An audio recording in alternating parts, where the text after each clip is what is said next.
Man, is it cold. Hello and welcome to this week's edition of Angler on Tour.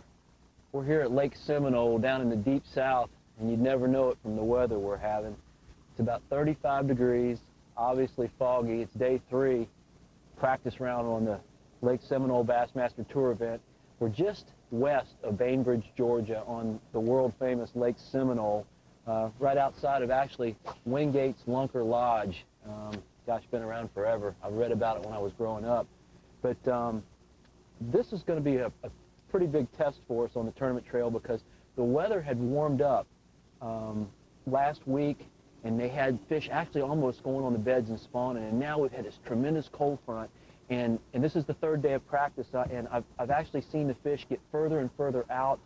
They're staging out on the outer edge of this deep grass. Basically what I'm doing here is fishing this hydrilla line outside of some major spawning areas. The fish are pulling out and staging. I'm throwing a big lipless crankbait and just covering a lot of water. Not getting very many bites. 3 or 4 bites a day tends to be the rule. The good thing is, when you get one, it tends to be a big one. Caught 2 or 3 over 4 pounds. So, you know, cover a lot of water and get a good bite. And you may have 10, 12, 15 pounds in your sack. But hang around with us, and we'll catch some big ones.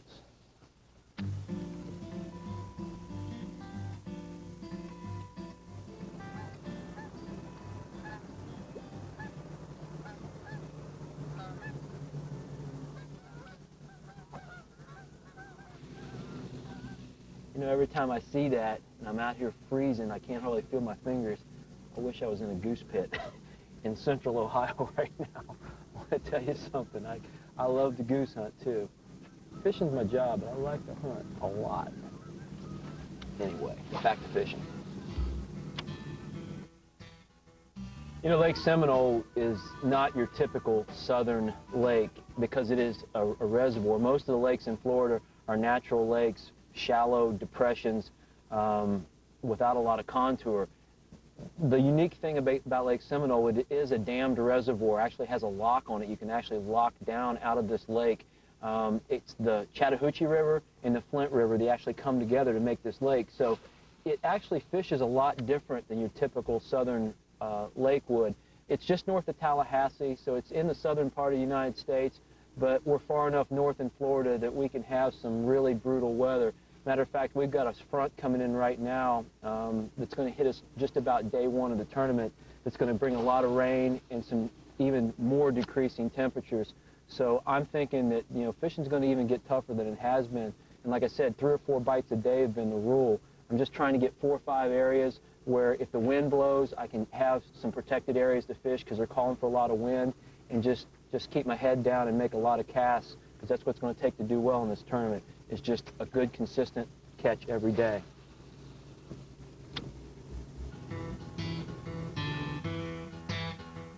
Welcome to another Angler on Tour trivia question.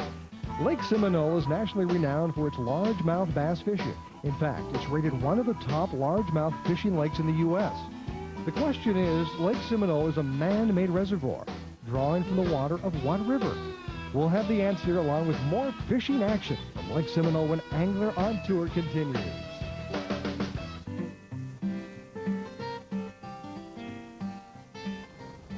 What I'm doing here is I'm just following the outside edge of a flat. This big flat comes out here, 2 or 3, 4 foot of water, and then tapers into about 8 or 9 right on the edge of the Flint River as it comes down out of the north here. And those fish basically stage and migrate along this outer river edge. I keep going up shallow and trying, and I can't get a bite, but I get out on this outer edge of this grass line, and every now and then you'll get one. And the key is to make a long cast. You actually sit out here away from the grass, make a long cast up just inside the edge of the grass line and work the bait out. There's isolated little clumps just out in front of that hard grass edge, and a lot of times when the bait hangs in a clump and you pop it free when you get a strike.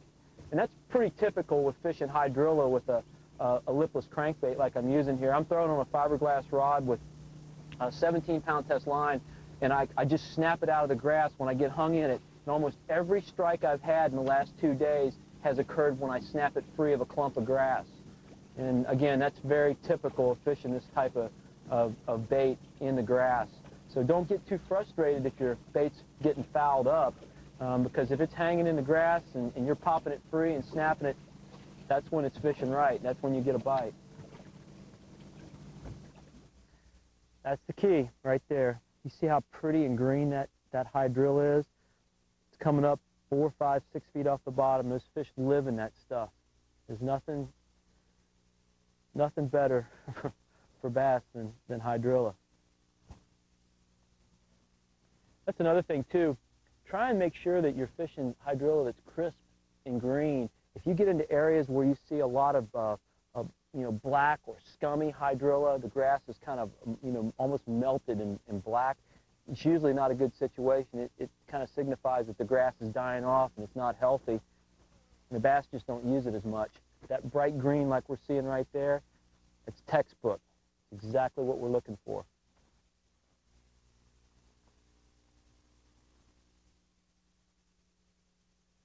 The water temperature, the surface temperature is 55 degrees. Again, 4 days ago, 3 to 4 days ago, it was 64 degrees on this lake. And, Florida strain largemouth bass, which is what we're fishing for down here, do not handle cold frontal situations very well. And when you have a massive drop in water temperature like that, you're going to see a real tough fishing condition. And again, we've even got more storms predicted. So I think that, I think the weights are going to be really off. Typically Lake Seminole will produce stringers on the average of 12 to 16 pounds a day, with your leaders normally having anywhere from 22 to 25 pounds a day to be competitive. One of the best lakes in the country, and it's fishing tough right now. A lot of the other anglers I'm talking to are getting maybe 1 or 2 bites a day, 3 bites a day. I'm probably averaging 4 to 5 bites a day. But again, when I catch one, if you catch 4 or 5, one of them's a 5-pounder. So the potential for a decent stringer is always here on this lake. And, you can't lose perspective of that.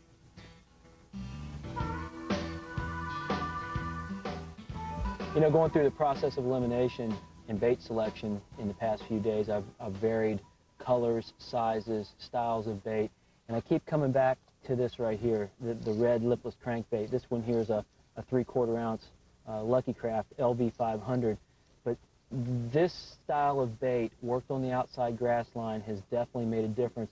Maybe it's that red color, maybe I just have confidence in that red color, but early in the year I've always been real successful using red, and that's what calls them to it right there. When it snaps off the grass and pops free and they hear that, I think you're getting a lot of stimulation strikes, or what we call reaction strikes. I think a lot of times the fish aren't really wanting to feed on this bait, but boom, it just snaps past their head and then instinct takes over and they grab it. That's why the bites are kind of haphazard, but it's also a pretty proven technique this time of year, and that's what I'm going to go with.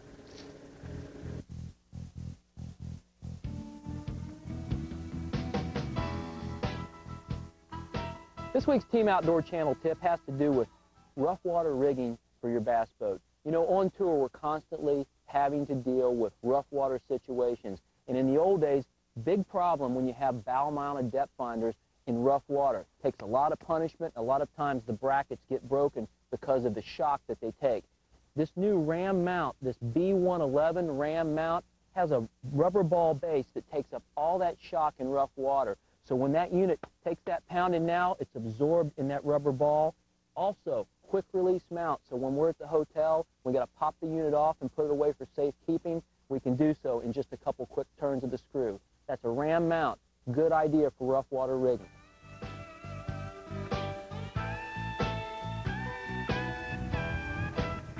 It's upwards of 9 o'clock now, and I still haven't had a bite. It's day 3 of practice, and I've seen, as the water temperature has cooled, I've just seen the bites get progressively slower and slower. First day I had 5 bites, but I had a couple of big ones. Yesterday I had 2 bites and I had 1 big one.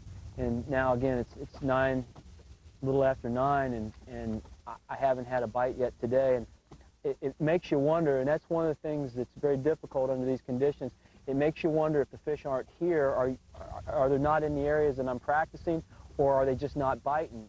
With this weather system too that we have coming in, you have to kind of forecast your game plan, and it's not going to get any warmer. You know, when we fish tournaments, they're not one-day events. A lot of anglers fish one-day tournaments, and you only have to worry about the weather for that day. Well, our events are 3 or even 4 days long. If you make the finals, it's a 4-day event. So you have to really look at that long-range forecast. What they're saying with the Weather Channel is we've got this storm front coming in from the south, converging with this cold weather from the north, and we're going to have sleet and snow, not snow, but actually sleet and cold rain tomorrow morning. Temperatures in the upper 30s with rain, which is about as cold and miserable as it can get. But the thing is it might, even though it's cold, it may trigger some of those fish into biting just a little bit, getting away from this high, bright, sunny skies and into a little bit of clouds. But again, we're not going to get that warming trend through the week. I can't see these fish moving from these outer edges where I've been catching the few that I've been catching. So I'm going to stick with it. I really believe in what I'm doing here. It's got to work. Got no choice. Stay tuned for more tips and tricks when Angler on Tour continues. Attention all smokers. Now It's kind of a unique little spot right here. It's a little area off the Chattahoochee River. It's like a little oxbow where they've actually blocked it off up here at the north end and created almost a dead-end canal. But because it's part of the old river channel, it drops off real steep. I'm real close to the bank. You've got water hyacinths inside of me here, floating water hyacinths. Then we've got a little band of hydrilla right before it drops off into about 7.5, 8 foot of water. And it's pretty rare to have this kind of deep water this close to the bank on this lake. And it's just a unique little situation, and it leads up into some real subtle spawning flats. And right here off the river, it ought to be just the perfect place for them to stage up. Kind of different than any place I've fished here. This just looks right. And the other thing is, too, the watercolor is perfect. I've got about 2.5 foot of visibility. I can just see, just barely see the flash of that red bait as I reel it across those clumps of grass.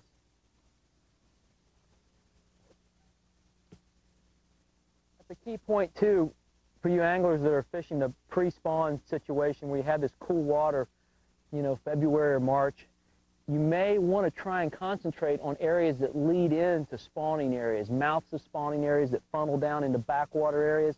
Those are primary areas for the fish to stage up. And usually if you find fish grouped up, it'll be in a situation like this. They have enough deep water nearby to where they just sit there and they're in their comfort level, especially if they get slammed by a cold front like we've had here. They'll still stay in the area and they won't vacate, but they're close enough to when once that warming trend comes and they get that full moon happening, boom, they're right into their spawning areas and they're doing business. Oh my God. I just had about a 4.5 pounder come up out of that grass clump, and he foiled him, turned on the trap, and he didn't get the bait right there by that little clump of grass there in the water. Just, I mean, he did everything but inhale the bait. He actually flashed on it and turned and went right back down. I could see him in that 3 foot of water. Oh, that was a nice fish. There's one. Come off that little grass clump too.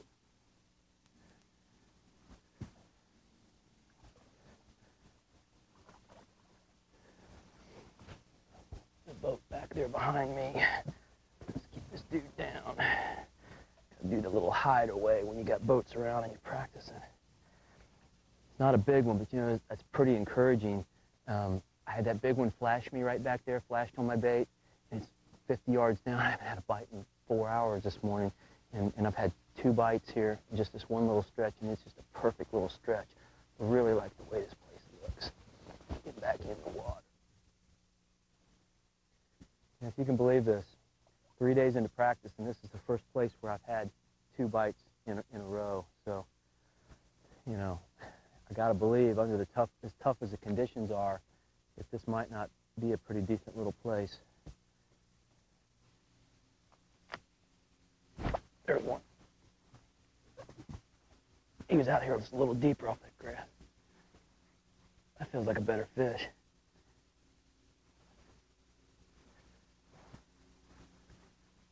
There we go.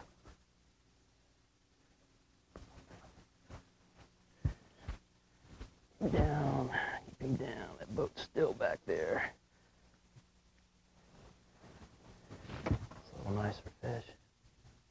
three. That's three. You know, and this is just, it's got everything, man. The water's good, the vegetation's right, got that little belly here. I think this just might be the spot. It's the most fish I've caught in any one place this whole 3 days of practice.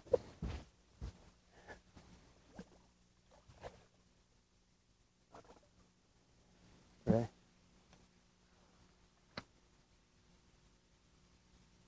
There's one. I got him. Oh, it's a pike. Well, 3 bass and 1 chain pickerel. Small chain pickerel.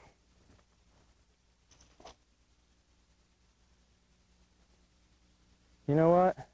Anywhere I go, coast to coast, can't get away from the wily northern pike or chain pickerel. And boy, are they slimy. Ah.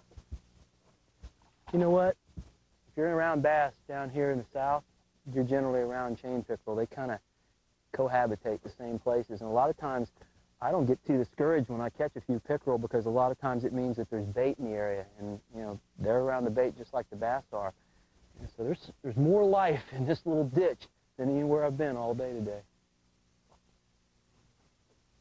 It is now 11:37, and I went from daylight, about 7:15, until 11:20 without a bite, and then 3, boom, boom, boom. So, I mean, it's just covering water, moving, just exactly what I thought. Counting this area, I've got about 4 places now where I've caught 1 to 3 fish. And again, first day I had 5. Yesterday all day I only had 2, but I had 1 big one.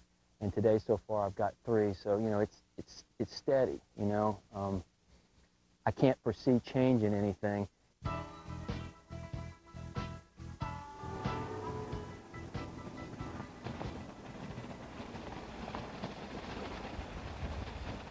In addition to largemouth bass, Lake Seminole is home to many other species of fish, including striped bass, bream, crappie, and catfish. The lake extends for 30 miles up the Chattahoochee River. Here's the question. How large is Lake Seminole? Is it A, 17,500 acres, B, 27,000 acres, C, 37,500 acres, or D, 47,500 acres? We'll have your answer along with more angling magic with Joe Thomas, with Angler on Tour. Hi, I'm Joe Thomas, and this Team Outdoor Channel tip is more about boat navigation than it is about fishing. You know, newly impounded reservoirs typically have lots of flooded timber, vast areas of timber that seemingly just go on for days, and there's not really any set way of navigating through them. Most of them don't have buoys and channel lines set up yet. I'll tell you a little tip for you. Look for the larger timber. Typically the larger trees, and a lot of times they'll cant inward, kind of making like a canopy, is the creek channel. Larger timber will typically signify deeper water or a creek channel as it's winding through a flat or a large area of timber. If you can find that large timber, get inside it. There's your alleyway to proceed up those flats to those hot fishing spots.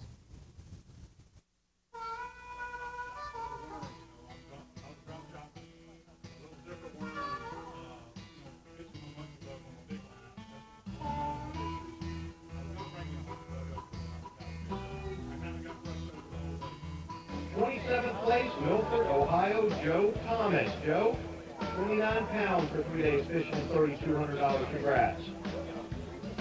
29th place, Chad Brower from Jose. All right, so this guy did not fill out the entry. You like to fish? So we're going to. What's the biggest one you ever caught? Gus Hall, where are you, Gus? See ya.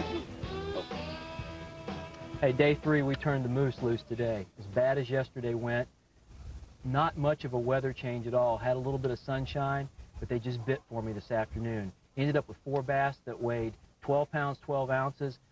Late in the afternoon, I had 2 small fish. I pulled into that little ditch. Remember the one from practice where I had the hydrilla line that dropped off into about 7 foot of water?